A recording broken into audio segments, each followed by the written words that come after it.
Hello students, আশা করি তোমরা ভালো আছো। আজকের একটা ফ্যাক্টরাইজেশন, এই টাইপের একটা ফ্যাক্টরাইজেশন, এটা নিয়ে আমি আলোচনা করব। দুরকম পদ্ধতিতে আলোচনা করব। প্রথমে দেখো x square plus 3x minus a plus 2 into a minus 1, এই ফ্যাক্টরাইজেশনটা আমরা কী করে করব। প্রথম পদ্ধতিটা হচ্ছে আমরা মিডিল টার্ম ফ্যাক্টর, যেভাবে আমরা মধ্যরাশির সহগ বিশ্লেষণ করেছি, যেমন এই অঙ্কটা x square plus 3x minus 18, 18 মানে 6 ইন্টু 3, তাহলে 18।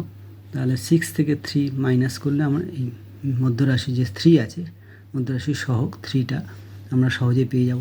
তাহলে এইভাবে আমরা x square plus 6x minus 3x, তারপর এখান থেকে এক্স কমন নিয়ে x plus 6 minus 3 into x plus 6, তাহলে এক্স প্লাস 6 এক্স মাইনাসের ফ্যাক্টরটা হলো, মানে 18টাকে ভেঙে নিয়ে আমরা এই মাঝখানে এই 3টাকে আনলাম।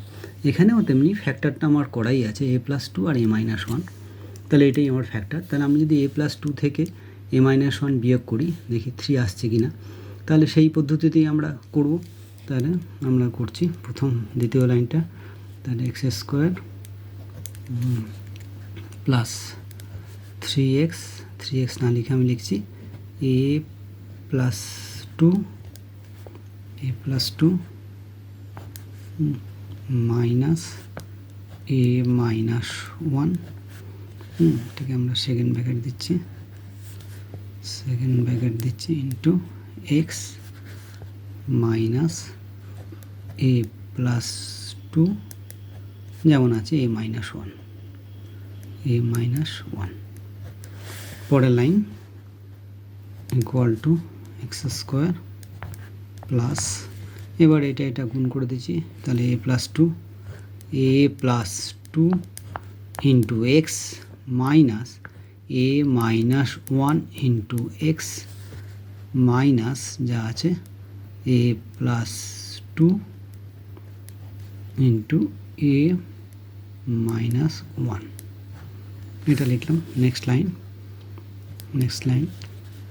এবার দুটো কমন হবে। এখান থেকে আমরা, এখানে এক্স স্কোয়ার আছে, এখানে এক্স আছে, একটা এক্স কমন যাচ্ছে, তাহলে এক্স কমন নিলাম, second bracket x plus a plus 2, এই হলো ব্র্যাকেট ক্লোজ, মাইনাস, এখান থেকে দেখো a মাইনাস 1 দুবার আছে, a মাইনাস 1 কমন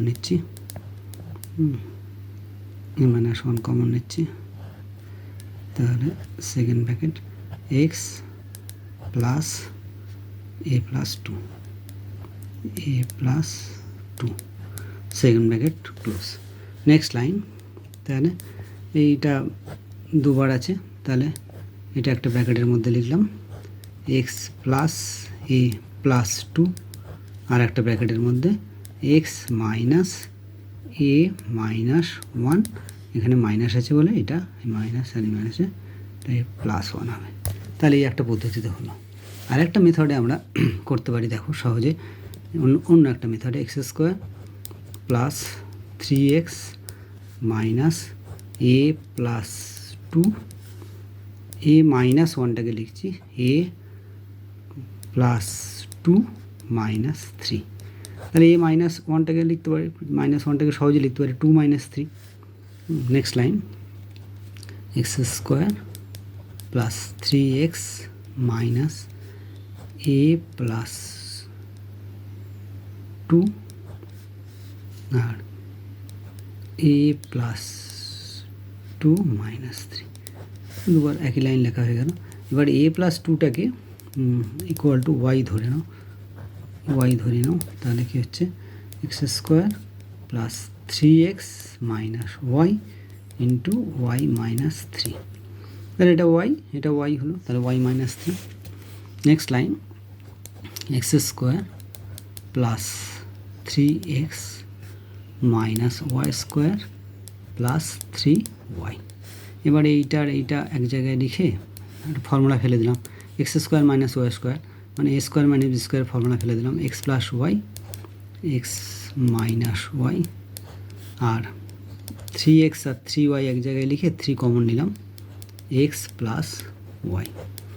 এবার এক্স প্লাস ওয়াই দুবার হয়েছে, এক্স প্লাস ওয়াই কমন নিলাম, এক্স প্লাস ওয়াই, আর x minus y plus 3, x plus y common নিলে তাহলে এক্স মাইনাস ওয়াই প্লাস 3। এবার ওয়াইয়ের মান a+2 এটা আমরা বসিয়ে দেবো, তাহলে সমান এক্স প্লাস a+2, এটা একটা হলো, এখানে সেকেন্ড ব্র্যাকেট দিচ্ছি, এক্স মাইনাস ওয়াইয়ের ভ্যালু হচ্ছে a+2, a+2 ফার্স্ট ব্র্যাকেট দেওয়া হলো +3।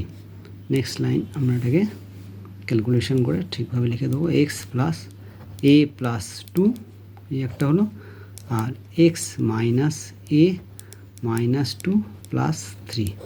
নেক্সট লাইন এটা 2 থেকে 3 এটা বিয়োগ করে দিয়ে আমরা রেজাল্টটা পেয়ে যাবো, এক্স প্লাস a+2 আর এক্স মাইনাস a, 3 থেকে 2 বাদ দিলে +1। তাহলে এই হলো অ্যান্সার। তাহলে এটি পদ্ধতি তো যেভাবে হলো, এই পদ্ধতিও সেই একই অ্যান্সার হলো। এই দুটো পদ্ধতি যেটা তোমাদের কাছে সহজ সেইভাবেই করবে। আজ তাহলে এই পর্যন্ত, ঠিক আছে, পরে আবার দেখা হবে।